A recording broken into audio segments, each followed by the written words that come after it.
दो चीज़ मैंने विशेष कर बताई है। तीसरी चीज़ पैसा, तीसरी चीज़ पैसा है, इसका आप ख्याल रखें।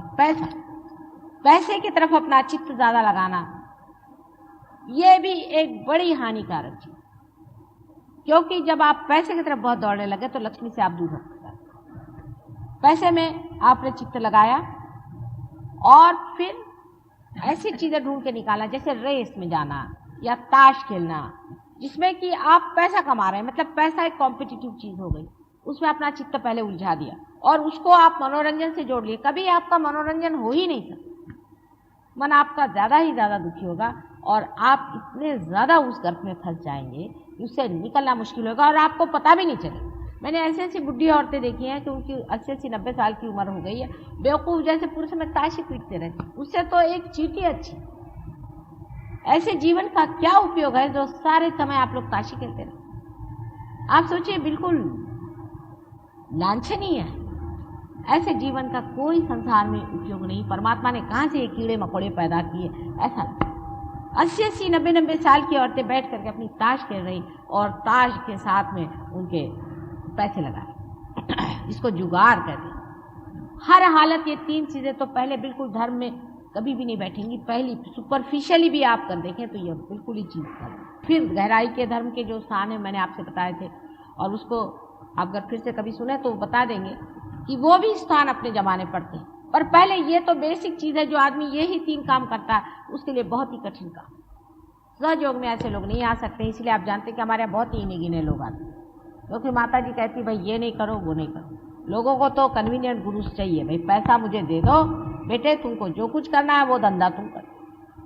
अब ईगो ओरिएंटेड सोसाइटी का जो बहुत ही सटल चीज़ है वो है सेक्स, और उसमें मनुष्य इतना गिरता जाता है, इतना उसको लगता है कि एक औरत मेरे पास है तो 10 होनी चाहिए। फिर वो खोजते रहता है चारों तरफ। उसका चित्त जो है, जिस तरह से ताश में उसका चित्त पैसे पे अटकता है, वैसे ही उसका चित्त जो औरतों में अटकते जाता है। उसकी आंख सीधी नहीं चल सकती, वो ऐसे ऐसे चलती रहती, सारा चित्त पूरी समय घूमते रहते। ऐसे विचलित और अस्थिर चित्त को क्या सहयोग दे सकता है? पहले अपनी सेल्फ रिस्पेक्ट बनाए। सेल्फ रिस्पेक्ट जिसने नहीं बनाए उसका सेल्फ कैसे जागरूक हो सकता है? इन लोगों को सेल्फ रिस्पेक्ट ही नहीं है, जो अपने आबरू को इस तरह से सबके सामने फेंके चलते हैं। ये बड़ी भारी सटल चीज है जिसको कि लोग नहीं समझ पाते। हर उसके बारीक बारीक चीजों में वो घुस जाता है, उसको पता नहीं चलता है, लेकिन वो बारीक बारीक उसके अंदर जम के बैठ जाता है। और कभी जब मौका देखता है तो धड़ाक से निकला, फिर पेपरों में निकलता फलाने साहब उसके यहाँ मिले, फलानी औरत उसके यहाँ मिली। क्या है इसमें रखा? उसे कौन सा आनंद आया मेरी समझ नहीं आता। मैं तो ऐसे लोगों को कोई ना तो आनंद ही पाती हूँ, ना ही खुद सुखी पाती हूँ। अपने आदर्श पहले बना लेने चाहिए कि हमारा आदर्श है, हमारे आदर्श ऐसे होने चाहिए जो अंदर बाहर एक हो। ये नहीं, हमने बहुत से लोगों का कि साहब हम शास्त्री जी को बहुत मानते। मैंने कहा अच्छा, फिर आपके जीवन में तो कुछ भी नहीं उनका है, आप उनको मानते कैसे थे? हम गांधी जी को बहुत मानते हैं, पर हमें बुनियादी स्कूल हम नहीं चाहते। भाई जब आप उनके आदर्श मानते हैं तो उनके आदर्शों पे चले। उनके जो आदर्श आप मानते हैं उनका नाम लेकर आप चलते हैं। अगर आप उनका सिर्फ इसीलिए इस्तेमाल करना चाहते हैं कि उससे आपका भी नाम हो कि हाँ भाई ये बड़े भारी गांधीवादी आ रहे हैं, तो आप तो हिपोक्रेट हैं। जैसे ही आपके अंदर सेल्फ रिस्पेक्ट जागृत होगा तब आपको अपने आदर्शों को आप बचा सकते और वो आदर्श अपने अंदर ला सकते। एक साधारण मनुष्य में और एक आदर्श मनुष्य में कोई भी अंतर नहीं होता, कोई भी अंतर नहीं। एक साधारण मनुष्य भी वो हो सकता है, कोई कठिन बात नहीं। और खासकर आप लोगों ने जो शक्ति पाई, ऐसे कितने लोगों ने पाई हुई, लेकिन आप अपने आदर्शों पे खड़े हुई, उसके लिए शर्माने की कोई बात नहीं। जैसे दुनिया के लोग घूमते हैं वैसे घूमने की जरूरत है। अपने ढंग से रहे, अपने तरीके से रहे, अपने आदर्शों पे खड़े होइए, अपने सेल्फ रिस्पेक्ट से खड़े होइए, और जो आपको कहना खुलेआम कहिए कि यही बात सत्य है और बाकी सब असत्य।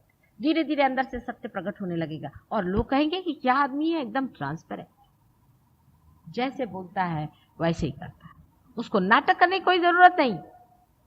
और आप जानिएगा कि आप पूजनीय होंगे। बड़े बड़े पैसे वाले आप देखिए, बड़े बड़े सब देखिए, कोई पूजनीय नहीं, पीठ फिरते ही लोग उसकी बुराई करते हैं। आप पूजनीय अपने गुणों से होते हैं, और जिस मनुष्य में गुण होते हैं वही उसे विकसित कर सकता है। अगर आपने गुण ही नहीं जोड़े तो मेरे चिल्लाने से या मेरे कुंडलिनी जागरूक से कोई फर्क नहीं, क्योंकि फिर से कुंडलिनी आपकी खींच के नीचे गिर जाए। मैं सोच के आई थी कि कुछ कहूंगी नहीं आज, तो कहते कहते मेरा तो गला पड़ गया। अब जब तक आप लोग कुछ कार्यान्वित नहीं होंगे मेरा गला ठीक नहीं होने वाला, ऐसा दिखता है। कुछ कार्य भी करना चाहिए। रोज ध्यान में बैठा करिए। आजकल मैं यहाँ पर हूँ, बहुत वाइब्रेशंस हैं, उसको जब तक आप खींचेगा नहीं तब तक मेरी तबीयत नहीं ठीक हो सकती। गहरे उतरिए अपने अंदर में, सहयोग में गहरा उतरना चाहिए। और इससे लाभ क्या है? लाभ ये है कि आप उस स्थान पे जाएंगे जहाँ शांति।